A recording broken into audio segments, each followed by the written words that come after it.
conflit avec le président de la Ligue à certains moments, mais bon, ça fait partie de l'histoire de la vie entre des fortes personnalités. Autant je trouve que c'est dommage, parce que, même si je respecte ses raisons et je les comprends, hein, je répète, mais c'est dommage parce que c'était un homme de consensus, quoi. Je veux dire, c'était un homme qui était très bien pour faire le lien entre deux générations, les anciens présidents et les nouveaux présidents, et qui était un modérateur. Il faudra lui trouver un remplaçant, c'est pas gagné, parce qu'en fonction des candidats, ça peut être limite ce retour vers l'enfer, quoi. Et ça pourrait refroidir beaucoup des nouveaux présidents. Sans vous faire de confidence, je peux vous dire que la chasse est ouverte. Et donc, nous, on va être très vigilants sur l'après-revolt. Les prochaines élections, en novembre, sera un moment charnière. En fonction de la personne qui sera élue, ça pourrait faire beaucoup de dégâts dans le rugby, notamment au niveau des présidents progressistes, investisseurs. Ceux qui veulent faire avancer les choses, ça pourrait être un véritable coup de frein ou un coup d'accélérateur. Max, ça me semble être une personne qui pourrait correspondre au profil d'un président de ligue. Maintenant, il faut savoir, à lui, d'abord ses envies à lui, quelles seraient ses intentions pour le rugby. Donc il faut quand même avoir une idée de son projet. Mais c'est une candidature, enfin une éventuelle candidature, auquel nous serions très attentifs à Toulon, bien sûr.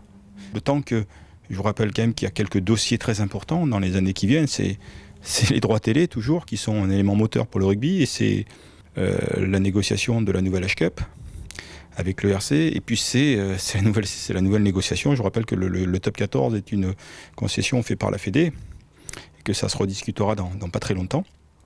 Donc ce sont des dossiers très importants pour le rugby français, et Max me paraît avoir une personnalité, en tout cas un caractère, qui serait suffisant pour défendre les intérêts du rugby. Mais il y a aussi d'autres candidatures. Je veux dire, la place a certains attraits qui font que je pense que normalement, on ne manquera pas de candidats. Moi, j'y ai réfléchi, et pour être tout à fait honnête, outre le fait que j'ai autant de chances d'être élu que ne l'avait la candidate écologiste aux dernières élections, et pourtant je ne porte pas de lunettes vertes, j'ai beaucoup trop à faire avec le RCT. Voilà, j'ai 4 ans devant moi pour installer ce club le plus haut possible, avant de penser à autre chose qu'au RCT. Et 2, c'est un choix de vie qui n'est pas le mien. Voilà, je n'ai pas envie les week-ends. J'ai rien contre les stades de top 14 ou de Pro D2. Je fais déjà pas tous les déplacements avec le RCT. J'ai pas envie de passer mes week-ends dans des stades de Pro D2 en tant que président de la Ligue pour aller voir un match dont je me fous totalement du résultat des deux équipes. Sincèrement, j'ai autre chose à faire de mes week-ends. Voilà, je m'occupe du RCT, c'est très bien. Par contre, il n'est pas exclu que je tente quand même d'apporter quelques idées au prochain président de la Ligue, notamment sur quelques dossiers qui me semblent soucieux pour le rugby français. Je pense notamment à des dossiers économiques. Voilà, moi je pense que j'ai certaines qualités en matière de gestion économique, en matière de bonification des charges, et si je pouvais en faire bénéficier le rugby français et l'intégralité des clubs, ce serait avec plaisir.